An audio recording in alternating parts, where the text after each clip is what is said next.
The national income is at an all-time high. We have the highest standards of living we have ever enjoyed.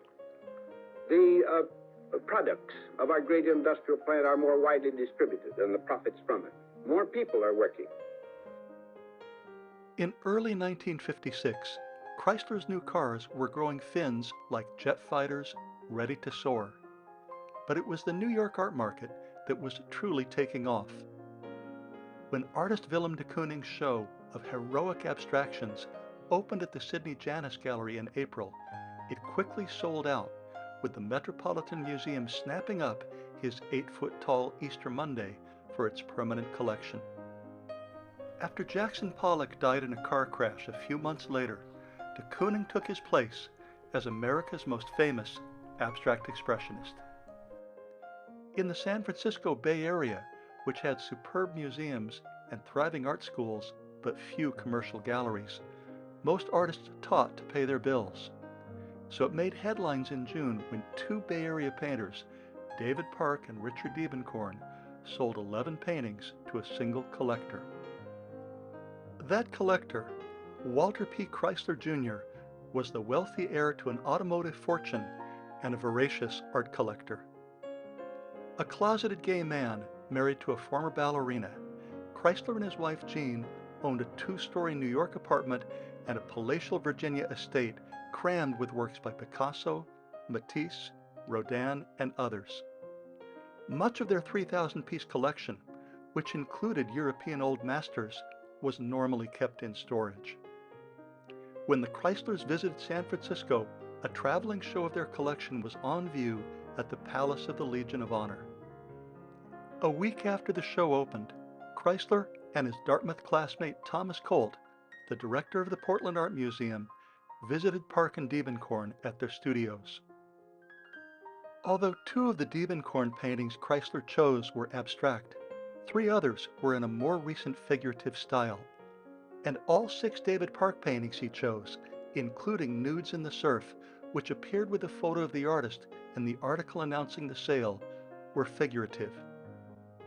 With its pink figures set against a crashing blue wave, Nudes in the Surf in some ways resembles Matisse's Dance No. 1, which was part of Walter Chrysler's collection. Its roughly textured surface and improvised paint handling show the influence of abstract expressionist Clyfford Still, once Park's artistic nemesis. Chrysler's other purchases also show that Park had developed a distinctive new manner of painting. He presented the human figure in a broad style that had its roots in both European modernism and American abstract expressionism. Richard Diebenkorn, 11 years younger than Park and also his former student, had been painting figuratively for just over a year. All 3 of the Diebenkorn canvases Chrysler purchased show men in interior settings, including one who is drawing. It may depict David Park, who Diebenkorn had shown drawing in a small study titled David Park on a Hot Day. The largest of Chrysler's Diebenkorns, Coffee, is lit by 2 yellow spotlights, which give the canvas a surreal glow. For David Park, whose first figurative paintings of the 1950s had been seen by some as a failure of nerve or even a joke, the Chrysler purchase was a sweet victory. For Richard Diebenkorn, who was uncomfortable with acclaim and attention, it was time to get back to the easel. Elmer Bischoff, a close friend of Park and Diebenkorn, was living 3 hours north of San Francisco and missed the chance for a studio visit from Walter Chrysler. But his January show of 15 paintings at the California School of Fine Arts Gallery had made an impact on Paul Mills, the ambitious young director of the Oakland Art Museum, who viewed Park, Diebenkorn, and Bischoff as a trio. He later wrote, "This was the first time any of these painters had shown an entire gallery of figurative artwork, and the impact was unexpected." At the same time as Bischoff's show, Hubert Crean, an artist and critic who had studied with Clyfford Still, published an article titled, "Is There a California School?" Crean, who shared Still's view that San Francisco was a backwater, argued that there was no real school of Bay Area painters, just mere mimicry of abstract expressionists who had taught there after the war. Crehan's curmudgeonly take lit a fire under Paul Mills, who quickly assembled a group show of 20 artists titled California School, Yes or No. At the close of the show, a panel including Crehan and 3 artists discussed the question at hand without reaching any firm conclusions. Crehan opened the panel, asserting that West Coast art lacked enough formal or emotional significance to place it with any meaning under the heading of a California school. Richard Diebenkorn presented a definition.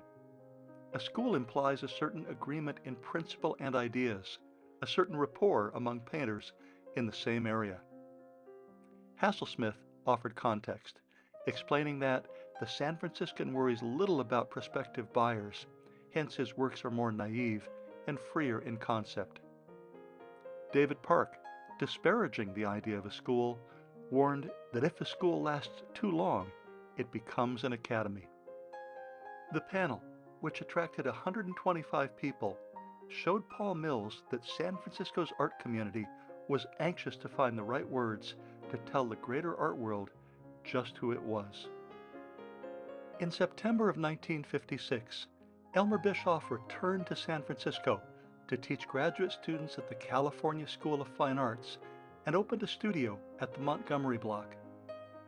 When his canvas, Orange Sweater, won first place in a show at the Richmond Art Center later that year, it was labeled as an example of New Realism, a style that Paul Mills had codified, which combined abstract values and literal form. In April of 1957, Mills announced The Next Direction to open in June at the Oakland Art Museum.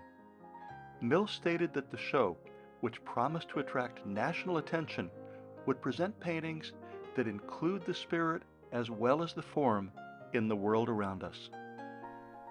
The artists, including Park, Bischoff, Diebenkorn, and 11 others, many of them students, included 3 women. The actual show, which Mills delayed so that Arts Magazine could feature it, opened on September 8th with a roster of 12 men and a new title, Contemporary Bay Area Figurative Painting. Behind the scenes, there had been tension, as Richard Diebenkorn later recounted. Well, I just hated this thing of getting people together and forming a school. I remember feeling wildly threatened by that. We had a meeting at David's house. There was Elmer Bischoff, Paul Mills, and myself, and I remember raising my voice and saying, "This should not happen." I hated being labeled. Another artist who felt uncomfortable about the Oakland show was Nathan Oliveira, a rising figurative artist inspired by European modernism. Instead, he took part in an August show hastily organized by the Richmond Art Center that mixed Bay Area abstraction and figuration. Contemporary Bay Area Figurative Painting, given its final title by David Park, included 32 paintings, half of them by Bischoff, Park, and Diebenkorn. The 9 other artists, who showed between 1 and 4 works each, were chosen by Mills and Park and included 4 of Diebenkorn's students.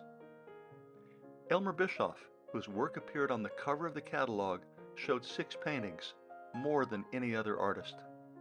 With their expressive surfaces, shaded figures, and notes of contemplative gloom, Bischoff's work was powerfully emotional.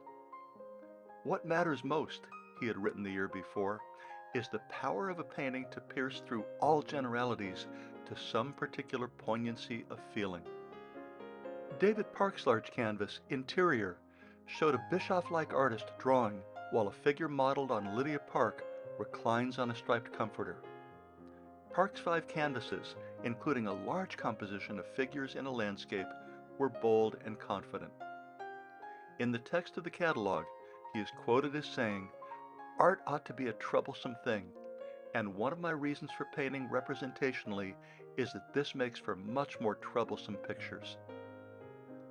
Richard Diebenkorn, whose representational work was taking off in new directions, told Paul Mills, "One wants to see the artifice of the thing as well as the subject. Reality has to be digested. It has to be transmuted by paint. It has to be given a twist of some kind." His nearly 6-foot-tall Woman by a Large Window opened up a subject and setting that would occupy him for years to come. Among the other artists in the show were Paul Warner and his partner Bill Brown, whose studio was often the site of figure drawing sessions attended by Park, Diebenkorn, and Bischoff. Warner's painting Glider was activated by gestural brushwork and a palette of grays, greens, and blues. No photos exist of the work that Brown showed, but it was from a series of de Kooning-inspired football collage paintings that had appeared in Life magazine. Henry Villiers, a graduate of the California School of Fine Arts, showed a landscape painting he had painted alongside his teacher Richard Diebenkorn, and a small male bather that shows the influence of David Park. 22-year-old Bruce McGaw, the youngest painter in the show, contributed an expressionistic figure with gesturing hands that remains in the collection of the Oakland Museum. Because James Weeks later destroyed the painting of jazz musicians that he displayed, it survives only in black and white photos. According to newspaper accounts, it was mainly red in color with green accents. The show earned some mildly positive reviews, but also some digs. One critic wrote that many of the figures were, without personality, anonymous creatures emasculated by some monumental emotional fallout.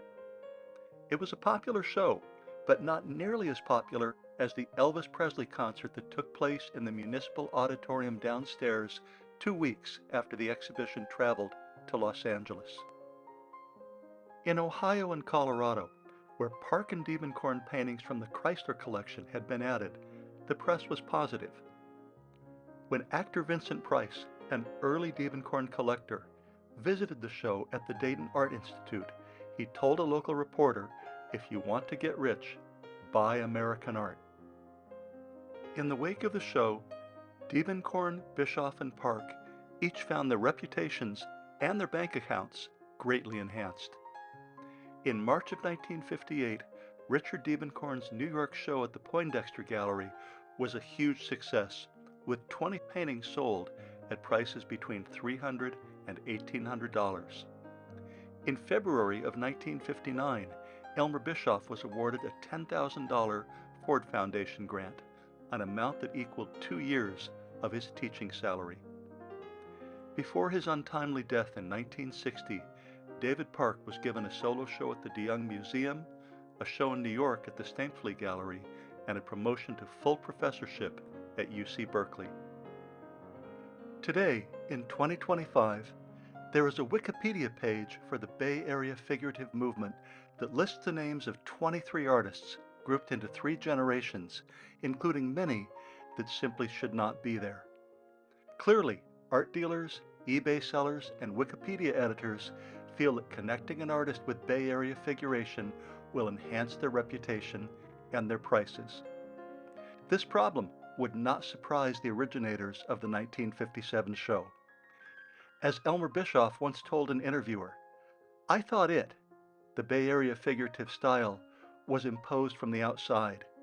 It was a simplification that was a matter of convenience for journalists and for historians and for middlemen." Although style may have been imposed on them, Bischoff, Park, and Diebenkorn were individualistic artists whose art and natures were unconstrained. Bischoff's paintings served and expressed his contemplative and emotional nature. Diebenkorn, with his playful and probing mind, stepped back from his subjects and saw their contradictions and complexities. And David Park, who felt that paintings should be troublesome, painted an Eden that included at least one interracial couple and 2 bare-ass surfers that offer a sense of erotic suggestion. All of their choices, including whether to paint abstractly or representationally, were made in the service of free expression.